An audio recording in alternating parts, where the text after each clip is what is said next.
boy, I'm so raw. I'm so raw. I'm a singer, not a rapper. When I spit, God drop his jaw. What's going on, guys? Welcome back to another video of XFL Now. I'm your host, Jersey the King, and today in this video we are going to be talking about the entire XFL season for 2023. Man, it was successful. It was a good season. We made it to a championship game, and at the end of the day, we couldn't ask for more. So sit back, relax, let's get into this video. XFL Now. Let's go.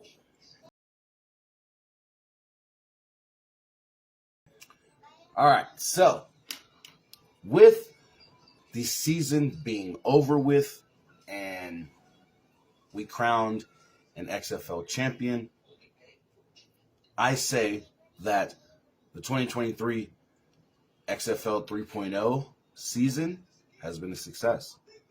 And on top of that, big shout outs to Danny Garcia, Dwayne The Rock Johnson, and Jerry Cardinale for bringing back the XFL and giving us a successful first Revive season since 2020. I have to say myself personally, I don't know about you guys, but overall, this was a successful season. We've had great attendance for every game, damn near. We've had great viewership on television. It's been talked about all over social media. It's been talked about on television. It's been talked about all over the place. Newspaper articles, the whole nine. It's been covered. And I have to honestly say that we had a successful season.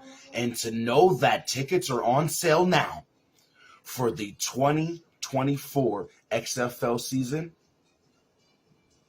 success. Would you guys agree?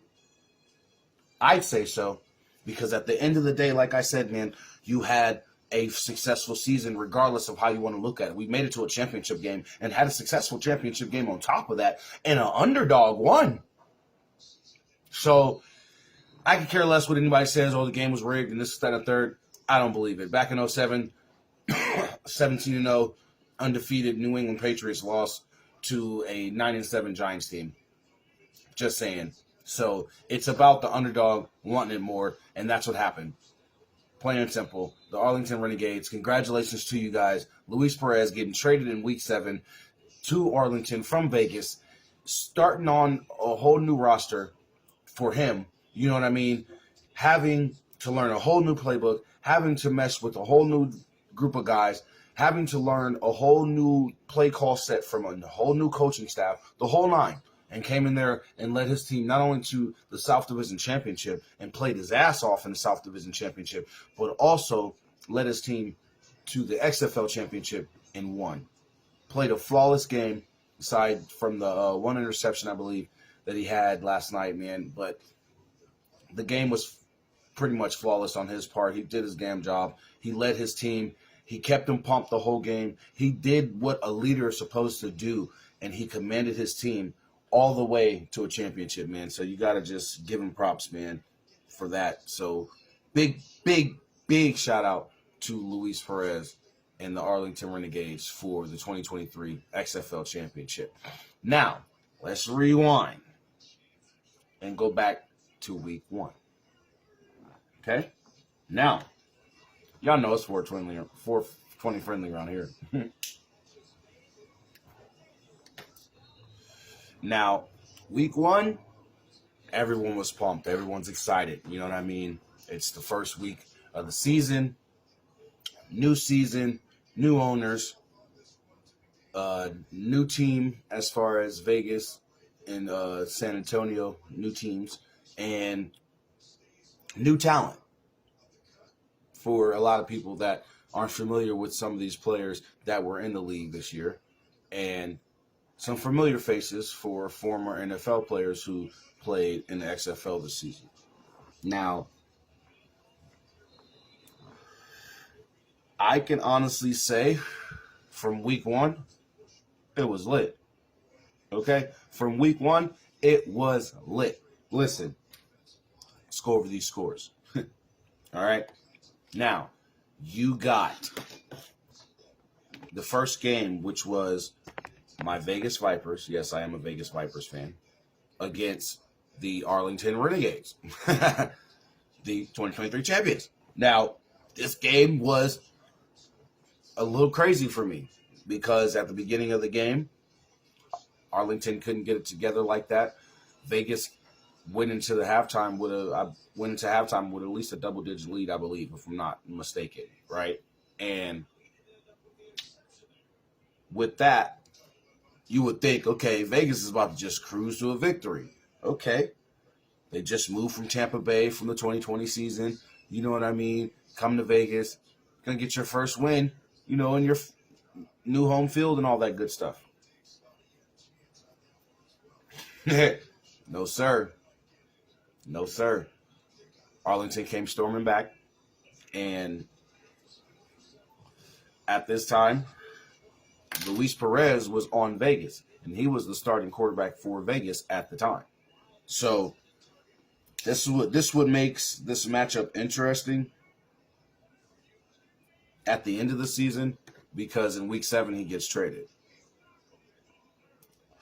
So that just, makes his story even better. He got traded and leads his new team to a championship. So we end up losing the game. Vegas Vipers end up losing the game 22-20. No overtime. Like, literally came down to the wire, and Arlington came back and took the lead. Vegas ends up having to come back to tie the game, and Arlington wins by 2. So, actually, no, they didn't tie the game. I'm sorry. Sorry about that. They went for a 2-point conversion and failed, then went for 4th and 15 from their own 25. And they converted, but did not score. So that's how the game ended. So it was a matter of just not closing out the game for Vegas. And that's what really bit them in the foot. You know what I mean? They, like I said, they went into halftime with a lead and just couldn't close out the second half. So that's what bit them in the ass, and they ended up losing that game. But from the very first game of the season, we had competitive football, exciting football, and it was fun. Now, don't get me wrong. The XFL, you guys have to remember as well, the XFL only had 5 weeks of training camp. So, in a sense, they went into the season still basically in training camp, still learning everything with each other, still learning to gel and mesh and get everything under their, as a team under their belt to be successful or to whatever happens, you know what I mean? So you got to imagine that too. That was kind of hard for a lot of people to understand, and I kept trying to say that in these different Facebook groups that I'm in. Like, hey, you guys got to remember, it's going to be a little sloppy because these guys are still learning to mesh with each other. They only had 5 weeks of training camp before the season started. Now, next season, it'll be a lot better, you know what I mean, because we'll have the draft earlier. Hopefully, you know what I mean, we'll be able to have our team start training camp earlier, hopefully, and give them enough time to go into the regular season prepared to give us even more exciting football than what we got this year. And less sloppy football, unless, the defenses are just on point and some standout players just come up in the league next year and make it happen. But I feel it's going to be a lot more structured next season. They kind of had to rush into actually getting the season started, doing the draft, getting the teams situated and everything. And then they're going to be looking into, I believe, more hubs for future expansion teams. They're going to be looking into more cities and locations for future expansion teams as well. Just read an article on USA Today about it. So actually today, May 14th. So literally, it's going down, man. The XFL will be expanding soon. Believe me when I tell you, we had a successful season. We made it to a championship game. If we go through a successful season again next year, and it's even more successful than this year, expansion. We have to. Now, like my video that I made, my first XFL Now video, I talked about a possible expansion and what I think could possibly happen. That's not what's going to happen. That's not me saying, hey, this is going to happen or nothing like that, guys. That video is specifically a hypothesis video, me breaking down of what I think would be a great fit for the XFL to expand. You know what I mean? So that's why I made that video. and it's doing pretty good. We're up to about almost 500 views now. So shout out to you guys for watching the content, man. I greatly appreciate it. We're gonna keep this video series going. I'm gonna put out a lot more content. I do apologize that I wasn't putting out weekly videos about the games every week. I was just covering it on my podcast show, The Gridiron. So I will be doing more XFL Now videos, and I will be doing more USFL Fresh Start videos. So be prepared for that, guys. But also, in week 1, you had Houston Roughnecks take on the Orlando Guardians. They blow them out 33-12. And everybody was thinking, okay, Houston's going to be that team because of the way they started off the season. Another exciting ass game in week 1 was St. Louis versus San Antonio. St. Louis was down for a good portion of that game. It looked like San Antonio was just going to walk away with that game. And then A.J. McCarron showed his magic, man. And in like the last minute and change, marched his team down the field, scored, I believe, 2 touchdowns, a couple 2-point conversions, I believe, and brought his team back and won the game. Real shit. No overtime needed. Last minute and a half, I believe, and they won the game. It was very, very exciting to see that comeback. It was dope. I ain't gonna lie. Another exciting game was DC and Seattle. Now, everybody was going big on Seattle because of Ben DiNucci, Josh Gordon, all-pro wide receiver for the Cleveland Browns, and Ja'Cory Pearson. And why not? You know what I mean? You got an all-pro wide receiver from the NFL on your team. Plus, you got a surprise superior talent in Ja'Cory Pearson, Jay Peasy, you know what I'm saying? And then the running backs did their job. The offensive line was pretty decent. It was just DiNucci fumbling, throwing interceptions. That's what really messed up Seattle's season from the jump. They started 0-2 because they did lose that game to DC 22-18. And one thing about DC as well, man, they had a 2-headed monster at the quarterback position and a 3-headed monster when it came to the run game. Abram Smith, De'Aaron King, and Jordan Ta'amu. And now De'Aaron King and Jordan Ta'amu, as you guys know, are the quarterbacks for DC, and they're a dual threat in the air and on the ground. And then you add Abram Smith as a 3rd head on that monster's head for the running game, and they were really just unstoppable in a lot of games. And it was really hard to beat them, man. That's why they went 9-1 and went all the way to the XFL championship. So, big shout out to them. Week 2, though, Seattle and St. Louis had a hell of a matchup. And it goes down to the wire. A.J. McCarron versus Ben DiNucci. And Seattle fell short because of turnovers. Again, 20-18. They fell short because of Ben DiNucci turnovers, man. And that's really what plagued them a lot of the games this season, was the Ben DiNucci turnovers. And he'll tell it to you himself, and that's what I love. So we got to give a big shout out to him for that one, taking responsibility for his turnovers and, just not having a successful season as far as getting his team where they needed to be because of his turnovers. He led the XFL in turnovers this year. So the second game of week 2 was DC versus Vegas. Vegas goes into halftime with a 6-0 lead, 6-3 lead, excuse me. They come out of halftime, couldn't close the game. DC got that 2-headed monster of De'Aaron King and Jordan Ta'amu going at the quarterback position, and then you got to imagine adding Abram Smith, the best running back in the XFL this season. It was just hard for Vegas to close the game out. So, boom, 0-2 start for Vegas, 2-0 start for DC. You know what I mean? San Antonio blows out Orlando. Orlando put up 12 points for the second week in a row. At this point, they were looking bad. Arlington lost to Houston 14-23, and this was all I was saying. Houston was looking like that team to beat, Houston and DC. Houston in the south, DC in the north. Those were the two teams that everybody was like, okay, they're going to go to the championship. You know what I mean? Hands down. Didn't work out that way, unfortunately. You know what I mean? Week 3, you get a banger of a game between Vegas and Seattle. Vegas is up majority of the game. Seattle storms back. 65-yard touchdown pass from Ben DiNucci to Josh Gordon at the end of the game. Wins the game for him. 30-26. But it was an exciting game. You know what I mean? It was a very, very exciting game. So that's why I say, like, we got exciting games throughout the entire season. Second game of week 3 was DC and St. Louis. And that was a back and forth game and ended up going down to the wire. DC edged out a win 34-28. Orlando actually put up a good game on defense against Arlington in the third game of week 3, but they lost by 1 point, 10-9. And that just showed that Arlington's offense wasn't all the way there and it wasn't clicking the way it should have been. So it was like, okay, they had to do something. No, they're going back and forth with the quarterback position as well. So they were kind of screwed up from the jump, you guys. You know what I mean?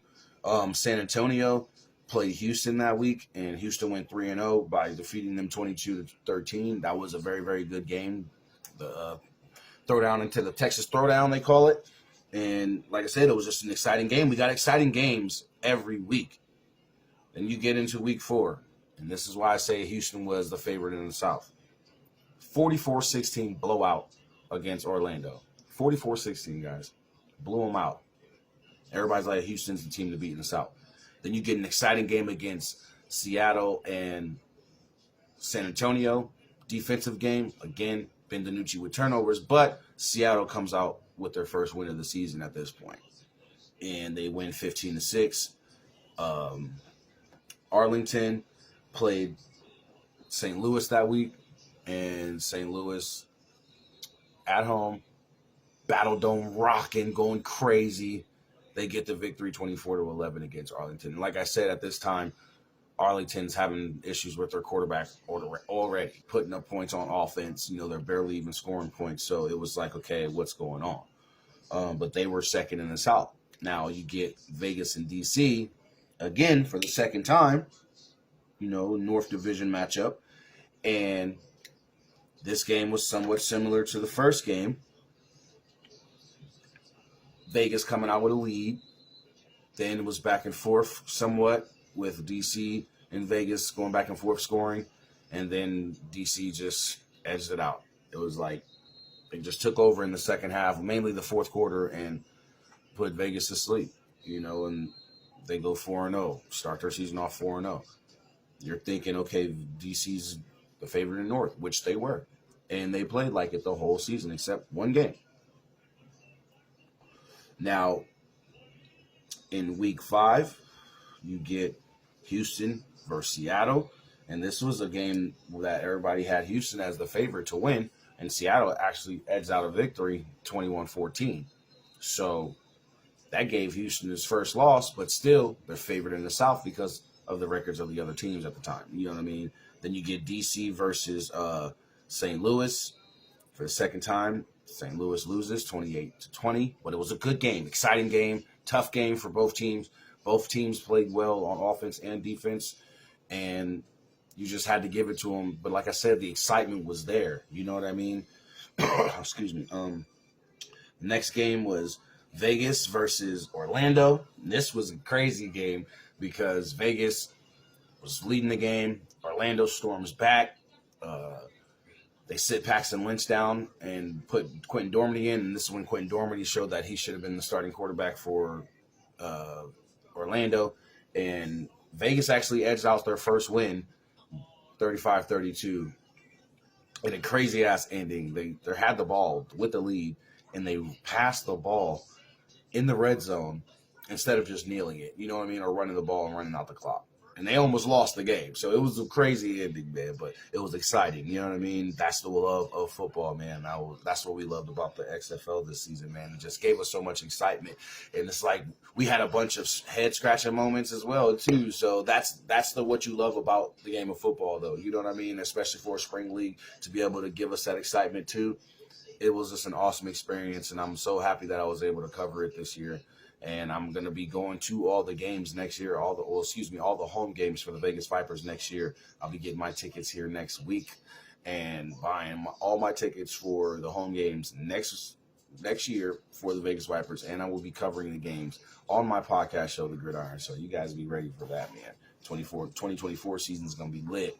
My Vegas Vipers going to show you a whole different team than what we had this year. Because in that USA Today article, Danny Garcia and The Rock and Jerry said that they are not relocating any teams. They are committed to their teams. If anything, they will be looking to expand in other cities and bring more teams to the XFL. So, boom. Now, week 6, we started off with Orlando continuing their losing streak. Sorry, but Orlando continued their losing streak, hosting Seattle. And Seattle comes in. DiNucci still had turnovers, don't get me wrong, but Seattle came in and they got the job done, winning 26-19. Exciting game. Even on Orlando's part, they scored the most points of the season, or the second most points of the season in that game. You know, they got their most points was 32, and that was against my Vegas Vipers. But then in the second game, you had St. Louis blowing out my Vegas Vipers at home, 29-6, man. Just destroyed us. And again, another game that we were up, we had a lead, you know what I mean? It was a low-scoring game at the beginning of the game. Going into halftime, we had a lead like 6-3, or I believe it might have even been tied. And then St. Louis just came out in the second half and took the game and destroyed us, period. Not even going to lie to you. Now, in the third game of the week, of week 6, you had Arlington squaring off against San Antonio, another Texas showdown matchup. And look, Arlington again, quarterback troubles. San Antonio, don't get me wrong, had some quarterback troubles too, but it was not as bad as Arlington's at all. You know what I mean? So Arlington couldn't get the job done, and San Antonio edged out the win, 15-9. And then the last game of the week, matchup of the top team in the North, DC, top team in the South, Houston. Houston, with coming off a loss, this is when the season started taking somewhat of a turn for Houston. They actually lost to Seattle the previous week, but then they lose to DC 37-26 in a very, very exciting game. I mean, it was very exciting. On the quarterback play, it was awesome on both parts, and we got a lot of good football from both teams as well. So that was a game that if you want to go back and watch it, like whenever we get the chance, or if anybody recorded any of the games, man, if you want to go back and watch that, that was a game you got to go back and watch, definitely. Now, moving on to week 7, you have Arlington continuing their collapse and losing streak and trying to figure out quarterbacks. Now, this is when Vegas trades Luis Perez to Arlington, so he doesn't play in week 7. But Seattle does come in, get the job done, win 24-15. Ben DiNucci did have a couple turnovers still, but they edged it out, got the job done. Second game of week 7, you had my Vegas Vipers host San Antonio Brahmas. We get our second win of the season by beating up on them 26-12. This is when the Brahmas started going through trouble with issues with quarterbacks, trying to figure out who was going to be their starter. They sat Jack Cohn and put in their backup, and they ended up losing the game at home, away at Cashman Field in Las Vegas. Third game of week 7, you had the biggest upset of the season, aside from the championship game, which was the Orlando Guardians hosting the DC Defenders, and they are undefeated at this time. DC's undefeated at this time. They're 6-0, and they come into Orlando and actually lose a very, very, very close game, 37-36 to Orlando. And it was the biggest upset of the season, I swear, until the championship game, honestly. In the final game of week 7, you had St. Louis, led by A.J. McCarron, come in there and give Houston their third straight loss. And this is why I say it was somewhat of a collapse for Houston, because that's 3 straight losses in a row. So you're like, okay, somebody else in the South could, potentially take that top spot. Didn't happen like that. Let me put it that way. Didn't happen like that. Now, week 8, you get Vegas and St. Louis in our first overtime game of the season. And St. Louis is at home. Vegas comes in there. We put up a good battle, man. And it's our first week, without, or our second week without Luis Perez.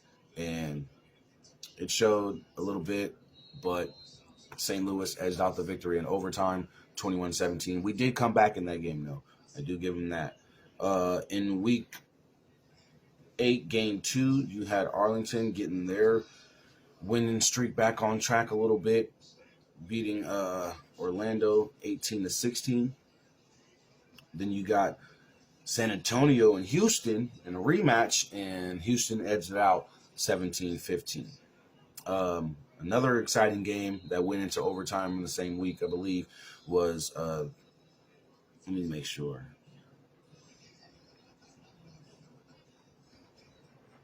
Nope, that didn't go into overtime. I'm sorry. The other game that went into overtime was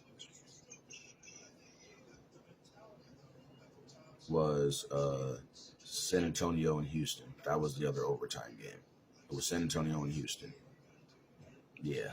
But in the last game of Week 8, we had a rematch of DC and Seattle, and it was a barn burner because Seattle almost won, but a DiNucci turnover cost them the game, and they lose 34-33.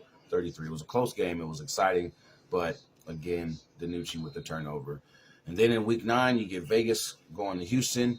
They come in, they put up a very, very good game, but Houston gets their winning ways back on track and end up winning the game 28-21. And like I said, all these games were exciting, man. I don't care how anybody looked at it. All these games were exciting. Even when some of them were looking like they were going to be boring, they ended up being so exciting. Game 2 of Week 9, you had Orlando and San Antonio. This game was a barn burner. It was a close game. San Antonio edged it out 25-23 over Orlando. But again, Orlando had promise. You know, Quentin Dormady showed a lot of promise, and he actually gave Orlando opportunities to win games. So you got to give him that. And our third game of the week was DC taking on Arlington. And again, Arlington wasn't able to edge it out. But this game did go into overtime, and Arlington only lost by 2, 28-26. Now, that was the rematch that was the game that everybody was talking about when it came to the championship game.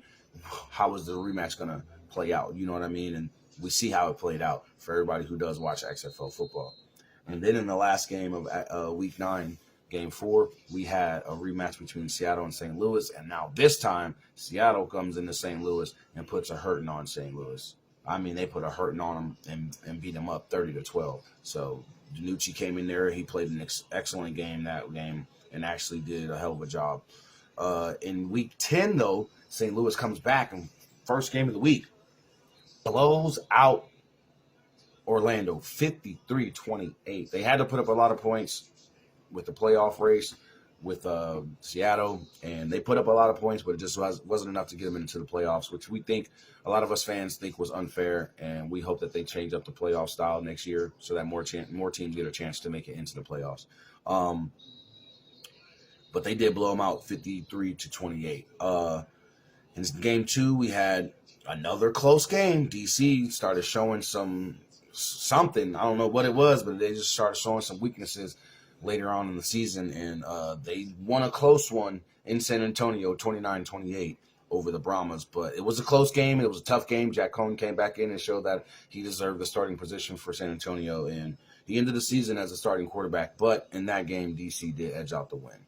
And then in the final matchup in the South, you had Houston taking on Arlington, which was crazy because it was basically a pre-game warm-up game to the following week for the divisional championship. But Arlington got smacked on 25-9.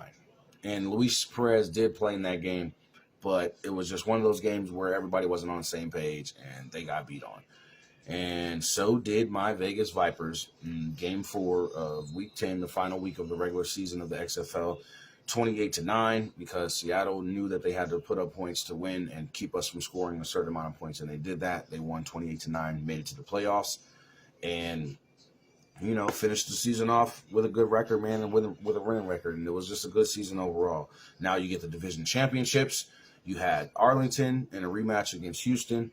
And Arlington actually came in, and Luis Perez was on his shit, and they smoked them 26-11. Defense was rocking, man. They were rocking. They were all over the place. Offense was connecting on all cylinders, and they were just firing on all cylinders and just getting the job done. And they came in, and they were one of those. That was the underdog story, man. They were the Cinderella team that wanted it more than Houston did, period. And just like in the championship game, which we'll get to here in a second.